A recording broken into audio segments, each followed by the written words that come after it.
Bon, ben le temps passe vite, donc on va y aller quand même assez rondement là, pour vous parler des grands titres de l'actualité. D'abord, des moyens de pression envisagés par les pompiers de Montmagny. C'est important de mentionner que ce sont les pompiers à temps partiel, là. Alors, ce sont les membres du syndicat des pompiers de Montmagny affiliés à la CSN qui ont été réunis à une assemblée générale mardi, qui ont décidé d'enclencher une première vague de moyens de pression après, selon le syndicat, la réception d'un rapport de négociation décevant. Alors, à cet effet, la cinquantaine de pompiers à temps partiel de la municipalité ont décidé d'utiliser comme moyen de pression de se rendre visibles, notamment en laissant tomber l'uniforme et en affichant des drapeaux syndicaux sur certains véhicules. Mais là, ce qui est encourageant, c'est qu'aujourd'hui, il y a une journée de négociation prévue, donc on va suivre ça de près pour vous. Hier, c'était l'inauguration officielle du magasin AgriZone Adventiste à Saint-François-de-la-Rivière-du-Sud. Donc, vous avez sûrement vu le reportage de Mario.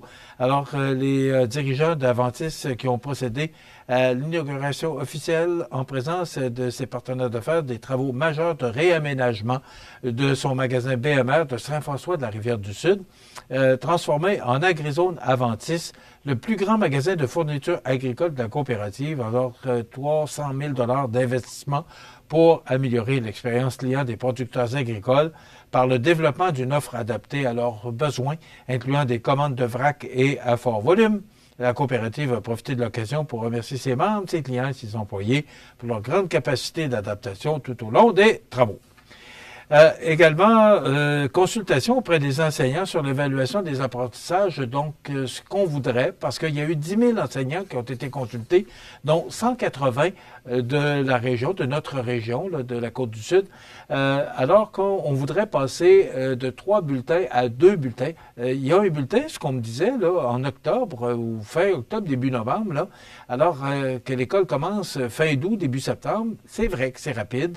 On voudrait donner plus de temps à l'enseignement et moins de temps aux statistiques, mais aussi on comprend que du côté des parents, si moi je me mets avec mes enfants comment c'était, ben j'aimais ça, avoir ce bulletin-là pour être capable de suivre, bon, est-ce que ça va bien, est-ce que ça va moins bien. Sauf que les enseignants, les professeurs sont tellement disponibles que moi, quand j'avais des petites inquiétudes, j'appelais à l'école, puis j'avais toujours réponse à mes questions. Alors, tout ça, faut donner raison aux enseignants et enseignantes que ces gens-là veulent donner plus de temps à l'enseignement et aussi de donner plus de services à l'étudiant ou à l'étudiante. Puis on comprend de l'autre côté que le ministère, lui, tiendrait, en tout cas, il n'a pas répondu encore, tiendrait plus à la tenue de 3 bulletins, du moins c'est ce que j'ai cru comprendre. Mais probablement que M. Drainville, qui est ministre de l'Éducation, va prendre connaissance de cette consultation et des résultats de cette consultation, et on verra bien ce que ça va donner, mais on comprend de part et d'autre, là. Et ce qu'on disait aussi, c'est que pendant la pandémie, ça s'est fait. Il y avait 2 bulletins au lieu de 3. Alors, on a déjà l'expérience, donc, histoire à suivre. Bon, vous avez sûrement entendu parler là, qu'Amazon, hier, a décidé de quitter le Québec et c'est 1700 emplois, tout près ou un peu plus, qui sont perdus. Moi, ce que je retiens, c'est dans le Journal de Québec ce matin, des contrats d'infos nuagiques. Puis demandez-moi pas de vous l'expliquer. Des rabais d'Hydro-Québec, on lui a donné des centaines de millions de dollars. Ça m'agace un petit peu plus. 100 millions de dollars de Québec, les ministères et organismes publics du Québec ont conclu près d'une centaine de contrats avec Amazon, totalisant plus de 100 millions de dollars depuis 2018. Ceux-ci concernaient en très grande majorité des dépenses pour des services info-nuagiques. 145 millions d'Ottawa. Le gouvernement fédéral est aussi un très bon client d'Amazon. Depuis 2020, Ottawa a signé des contrats dont la valeur cumulée est d'au moins 145 millions et pourrait être bien plus élevée. Alors, quand on donne beaucoup d'argent à des entreprises comme ça qui viennent s'établir, d'abord, c'est parce qu'on veut inciter ces entrepreneurs-là à venir s'implanter chez nous. D'ailleurs, on en parlait là, avec M. Caron il y a quelques instants. Il y a des programmes d'intérêt pour solliciter des entreprises à venir s'établir chez nous parce que c'est de la création d'emplois et aussi ça amène du développement de la ville, de la municipalité parce que ces gens-là viennent s'établir chez nous et les gens qui y travaillent achètent des maisons ou des logements ou peu importe. Alors, on comprend, là. Moi, je conteste pas ça. Sauf que peut-être qu'il devrait y avoir des garanties. OK, on te donne 100 millions, on te donne 145 millions, mais tu me dis que tu vas être là au moins pendant 10, 15, 20 ans, pourquoi pas?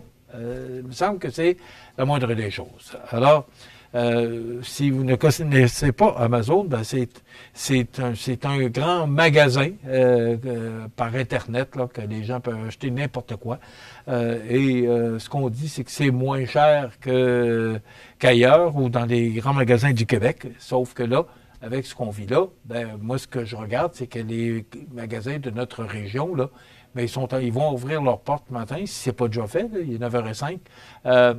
Ils vont ouvrir leurs portes ce matin, puis les employés vont aller travailler. Alors que chez Amazon, ben là, on parle peut-être d'ici 2 mois là, que ça pourrait être terminé, qu'on va se servir on va aller chercher plutôt du côté de la sous-traitance. Donc, une histoire à suivre, mais ça a été hier une très mauvaise nouvelle. Et M. Legault disait hier, justement, par rapport à ça, que ça va brasser dans les prochains mois. Il faut s'attendre à ça avec les décisions de M. Trump, là, que ce soit le 1er février ou le 1er avril pour l'implанtation des tarifs douaniers de 25 %. Il faut s'attendre que ça va brasser. On parle même hier, M. Legault qui faisait le bilan de son caucus à Saint-Sauveur, qu'une taxe sur le sirop d'érable pourrait être envisagée. Vous savez qu'on exporte 70 % de cette belle richesse qu'est le sirop d'érable. Alors, pas nécessairement aux États-Unis, mais c'est quand même un très bon revenu pour notre pays, notre province, que devrais-je dire, d'abord pour le Québec, mais aussi, bien, quand on exporte, c'est bon pour le Canada aussi. Alors, on va suivre ça de très près, tout ce qui se passe au niveau économique.